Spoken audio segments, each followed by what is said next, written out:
Okay, so I just want to do a quick video and explain everything that's going on. All the videos about the arson.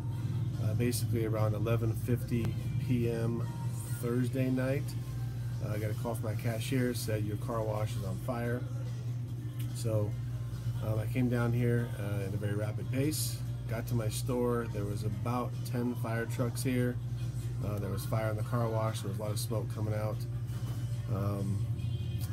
Fortunately, the smog shop did not get burned down. We had smoke damage, but nothing burned up, so that was good.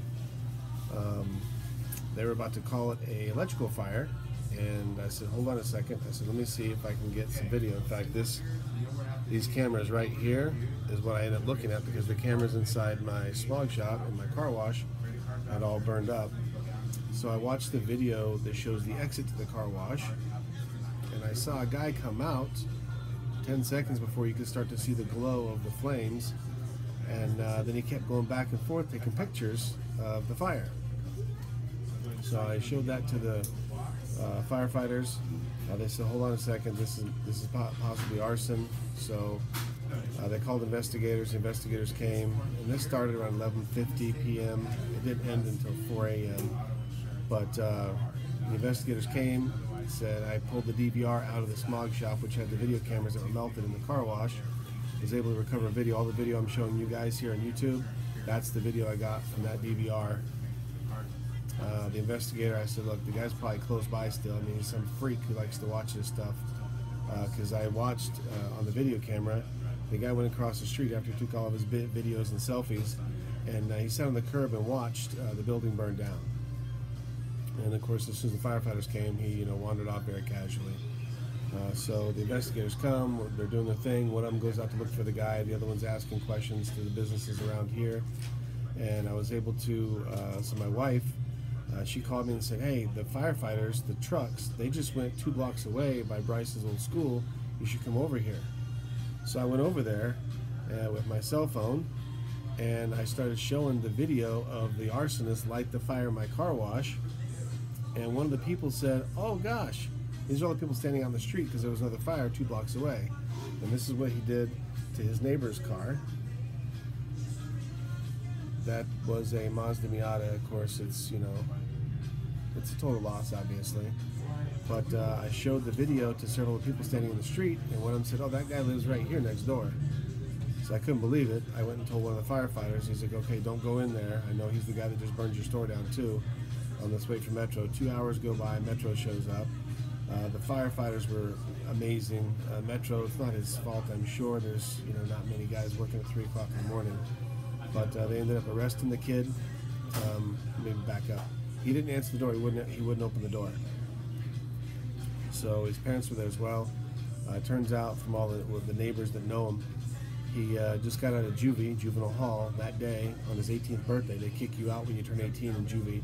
So that was his first day out, in his first act. So they wouldn't open the door, so they ended up using a ram to open the door. And the mom, the dad, and the kid were standing right inside the door when they broke it down. Like, what's wrong with you, dude? Just open the door. They're not going to go away. If the cops, here's a hint for everybody. If the police are banging on your door, just open it. They're not going to go away, I promise you.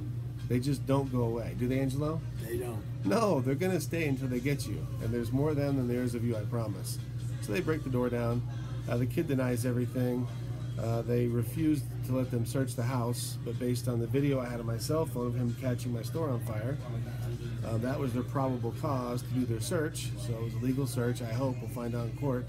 And they go find all the clothes he was wearing when he burned my place down. Of course, it's all covered in soot, ashes, and smoke and whatnot. And he finally confessed. He's like, yeah, I did it. And he starts yelling at his mom and dad and how they screwed him up. And this isn't juvie anymore. This is big boy time he's going to do. And I'm not going to say the word on YouTube. I should, but I'm not going to. But he's screaming on his front porch at his parents, telling him he's going to go to prison for at least 15 to 30 years. So he already knows the sentence for what he did. So he's not a newbie at this. He knows exactly how much time he's going to do for what he did, if he gets caught. And of course now he's caught. So he's yelling at his parents, saying, I'm going to get, FUC blank blank blank ED in my A blank S in the big boy prison. and just being an idiot. Then he starts banging his head on the cop car on the hood, and the cop is this close to wrecking this kid. He's like, dude, what if I did that to your car? So he calmed down a little bit. They locked him, or they put him in the car and took off with him. And my theory on what's going to happen is the car he burned up, supposedly that's second or third degree arson. Mine is first degree arson. My property damage is probably somewhere between $500,000 and $1 million. Can't wait to see the bill for that. Anyway, and if the prosecutor, I doubt the prosecutor will offer him a deal, only because I have a video of his face and his hand and his lighter lighting my store on fire, and of course it resulted in catastrophic damage. So I've sent all these videos to a bunch of friends of mine, so I know you don't all know the story. I can't tell the story anymore. I'm so exhausted telling the story. I haven't slept in 2 days. So this is the follow-up video to explain what all these videos are about.